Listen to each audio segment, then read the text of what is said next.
Alrighty, the next game up here is the Lions at the Vikings, and man, oh man, classic game right here by everybody, right? Lions had the lead, and then they lose with a game-winning field goal by the opposing team, and the Lions lose in classic fashion. The Vikings, just okay the entire game, costly mistakes at the worst time, costly turnovers like we see this Vikings team all over the place, but they win close, they lose close, they win close, the yards are there, the stats are there, but they have two crucial turnovers like we know this Vikings team usually has with their quarterback Kirk Cousins and usually Dalvin Cook, but I believe Alexander Mattison was like, hang on, all right, I'm the running back here, so I have to create the turnover. I got you. I got the game plan. I get it. So close game here, another heartbreaking loss here for this Lions team, where we're going to hear from Dan Campbell, at the end of this breakdown, but let's talk about what happened. So here we go.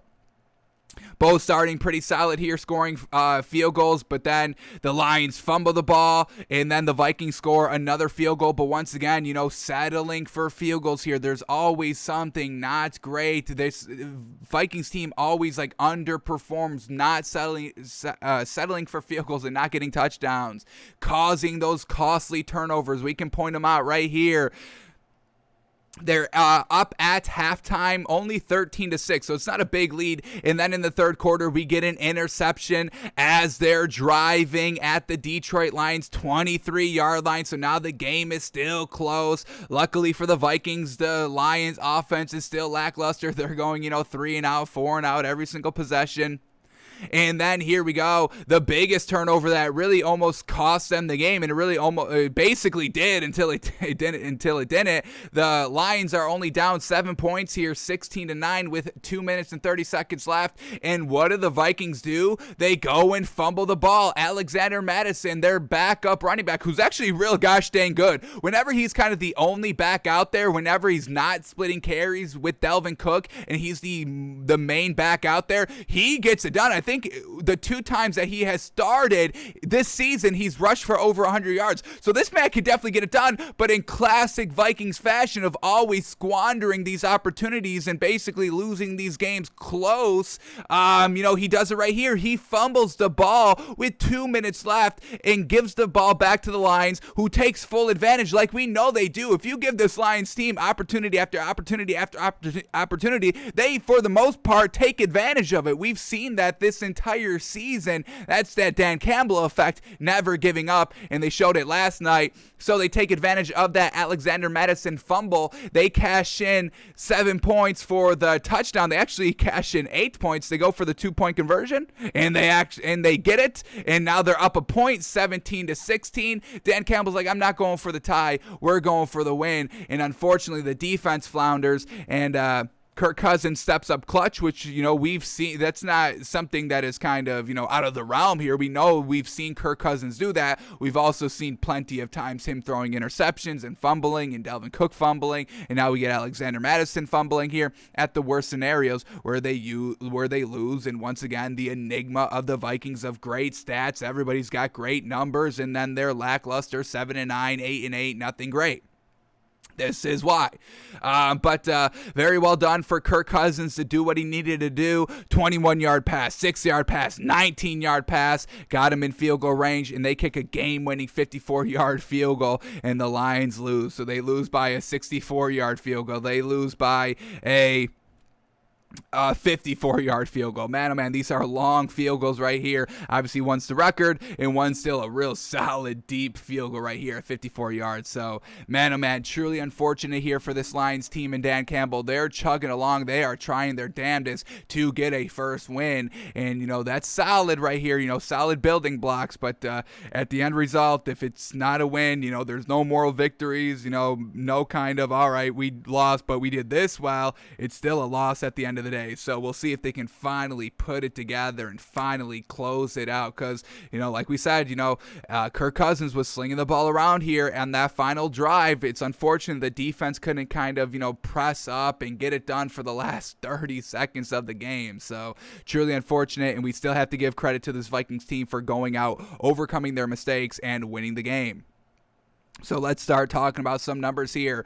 Kirk Cousins goes 25 of 34, 73% completion percentage. Once again, real solid. 275 yards. Once again, real solid. 1 touchdown, good. 1 interception, not great. And like we said, that interception came in the third quarter. Luckily for the Vikings, the Lions cannot do anything with it.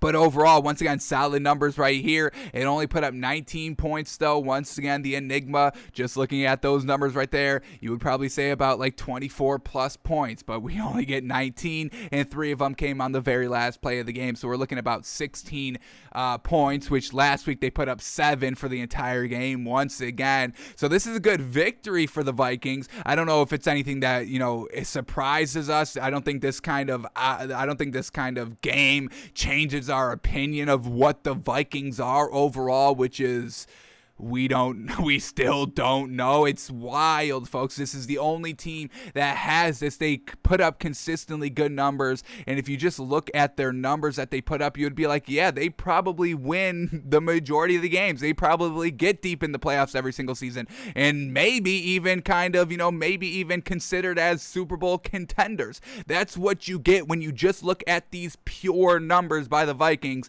and then we see it. They're 2-3 this season, winning by the skin of their teeth, barely putting up the points. I don't know, Vikings fans. I don't know how y'all put up with it. I truly don't. I would be going insane with these stats compared to my record. So Kirk Cousins, once again, not a bad game. Not a bad game. Just not, these numbers.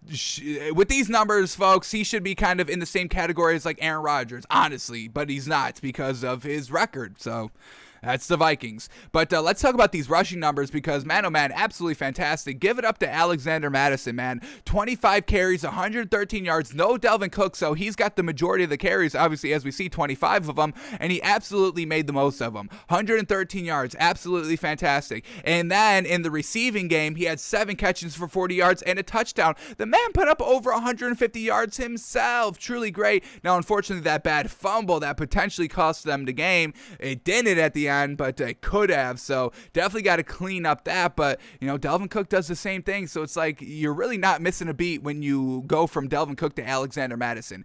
And I would like to see some more of this kid, and we'll see if he can kind of break out, and we'll see what they do with Dalvin Cook in this offseason. We'll see what this Vikings team does next season with these 2 running backs. I doubt they'll keep both of them, but we'll see what happens. So well done to Alexander Mattison. Get that man some respect.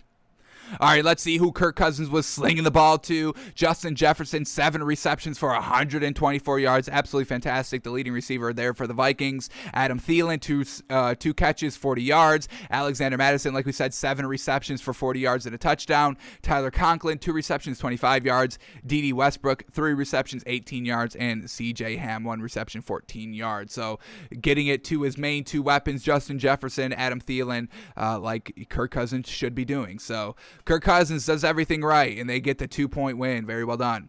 Now for the Lions, Jared Goff, once again, a little lackluster, a little underachieving in the first half. A field goal on their first drive, having to settle. We saw them not get it done in the red zone multiple times against the Bears. So, Dan Campbell, we're going to talk about it in a second, crying at the press conference, showing his emotion. I've got no problem with that, but your players do have to get it done on the field. And it's not like this Lions team is getting cheated week after week after week after week. And, they're putting up, a touchdown on every possession, but the team, goes for a 2-point conversion at the very last play of the game, and that's how they're losing. They're starting slow. They're getting down in the red zone. They're not converting. So, yeah, the tears are a good sign by, Dan Campbell that shows, hey, I'm with you. Like, I'm putting it all out here for y'all. That's coming through as a head coach for motivation and all that, but the players are not responding, obviously, because they're floundering in the big-time scenarios. So, field goal to start the game, stalling there, a fumble on the next drive, 5 plays, they have to punt, and then they get another field goal when they're trying to get, towards the red zone and all of that, and then coming out of halftime, when you're only down 1 possession, your first drive is an interception, and then you're back to punting over and over again, and then a turnover on downs, not picking up a 4th and 15, unfortunately, and then finally getting that that kind of last opportunity and you're settling for a field goal, and then you get the opportunity, and then it finally clicks. And that's why these Lions games are coming down to the wire, because finally something kind of clicks, and we see that in the second half or the fourth quarter. We've seen this every game here by the Lions, of that's why it's close, and that's why, we're trying to buy into this Lions team a little bit betting wise and seeing if we can get some good value with some solid point totals. But at the end of the day, it is still losses, and they had the defense had the opportunity. The Vikings started at their own 18-yard line, and they drove 46 yards to have that last-second field goal with only 37 seconds remaining. So, the defense needs to step up. So, yeah, it's great that Dan Campbell is showing how passionate he is, but at some point, the players have to start buying into it and be like, you know what, we're going to get it done. We're going to lock in on this last drive right here so we do get the win. So, it's just not all coming together here for the Lions just quite yet, and we'll see if that continues to get better or worse as the season progresses. But here we go. Jared Goff goes 21 of 35. 60% completion percentage, nothing great there. 203 yards, a little bit of a dink and dunk, no touchdown, interception, settling for field goals. Classic here by the Lions. All right, who did they run the ball with? Jamal Williams, 13 carries, 57 yards. DeAndre Swift, 11 carries, 51 yards and a touchdown. Running back by committee, real solid right there. We like both of these running backs. Jamal Williams, former Packer. DeAndre Swift, second-year running back. Unfortunately, hasn't really earned the starting job, which isn't great. Jamal Williams is still a serviceable, real good running back, so that's not a knock on Jamal Williams. But it's unfortunate that DeAndre Swift really can't kind of, be something a little bit more. He did get it done in the receiving game, so shout out to that. Leading receiver here for the Lions, Amon-Ra St. Brown, 7 receptions, 65 yards. And then we do have DeAndre Swift, 6 catches for 53 yards. Quintus Cephas, 3 receptions, 38 yards. TJ Hawkinson, their tight end, 2 catches, only 22 yards. I mean, we've seen TJ Hawkinson be their leading receiver for, multiple games in a row. And now you only get him 2 catches for 22 yards. So, utilizing these offensive pieces, let's keep this offensive coordinator in mind. Let's keep Jared Goff in mind, because so far the offense isn't quite coming together. Now, this may be the worst kind of pieces all around offensively, from quarterback, wide receivers, tight ends, line, running game, all of that, and they're trying to get it done. So I will give the Lions a lot of credit for competing in these games and losing close, but we do need to see the win like we've been saying. So, and then Jared Goff did have this fumble as well here. He did fumble here on the second drive. So once again, it's just Jared Goff. And now we kind of see why Sean McVay got rid of, Jared Goff, because he's not clutch. He doesn't get it done. He struggles in the red zone. He turns the ball over. It's just not the level of quarterback play needed to win a championship. And we saw that at full display when he got to the Super Bowl and put up like 6 points. We've seen it. So, Jared Goff, same old Jared Goff. Lions still losing close. Truly unfortunate, heartbreaking, and we definitely see that after the game when Dan Campbell, breaks down here in the press conference. And I've got no problem. You're a competitor. We hear Dan Campbell all the time. He loves this sport. Obviously, he loves these guys all around him. Obviously, he just wants to win. We see that, and it just all came out there after that heartbreaking loss again 2 weeks in a row with those field goals, truly killing this Lions team. So Dan Campbell shows some emotion here, crying after the game, but there are other coaches out here. The Vikings coach showing real emotion out here. Mike Zimmer and Kirk Cousins after the game, getting fired up, shoving each other back and forth, holding each other, saying, "Yes, fucking sir, that's what we're fucking talking about." Just look at that excitement right there. So yeah, we can all fall in love and feel sympathy and feel great about Dan Campbell as a head coach for all that passion he's showing, but there's passion here on the other side as well. Don't forget this passion. This is great passion. Just because you're losing, that passion is supposed to be better than the winning passion. I don't think that's supposed to, be the case. But, it's just kind of interesting. Kirk Cousins, Mike Zimmer, they've spent, a couple of seasons together. What do we got? 3-4 years officially? Is it more than that? Let me quickly bring that up. That we're just getting this kind of level of enthusiasm and kind of emotion out of these two people here, Kirk Cousins and Mike Zimmer. Now that this is the point that we're finally getting this emotion.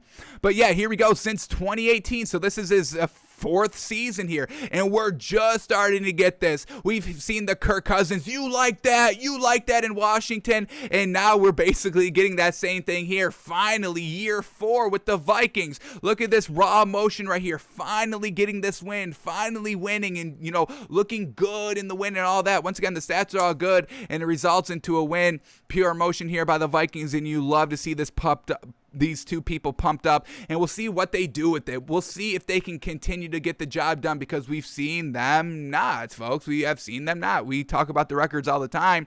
2018, 8-7-1, 2019, real solid 10-5, but then last season 7-9. So once again, we know this is where Kirk Cousins is. He's got a 10-5 season, a 9-7 season, an 8-7 season, 7-9, 8-7-1, 7-9 again. It's like always mediocrity, but his stats are not mediocre. These stats are real good, solid stats right here. These are everything that we need to see. But once again, they're 2-3. So the enigma of the NFL, Kirk Cousins, Mike Zimmer, finally getting juiced up together.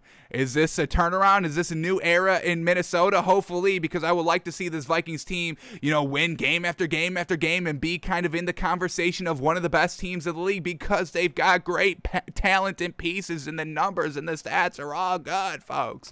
So we'll see if this is the true turnaround here for this Vikings team. Finally, Mike Zimmer, Kirk Cousins letting loose. I love this right here. I might get this on a canvas, honestly. This nice shove right here. Kirk Cousins says, that's what we're fucking talking about. And Mike Zimmer's like, that's what you're fucking talking about. This is what the fuck I'm talking about. This is what the fuck we talking about, baby. So shout out to the Vikings for getting that win.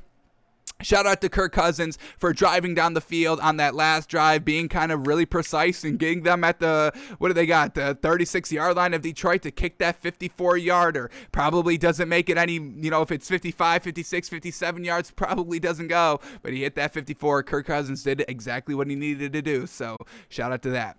So the Vikings get that close win, 19-17.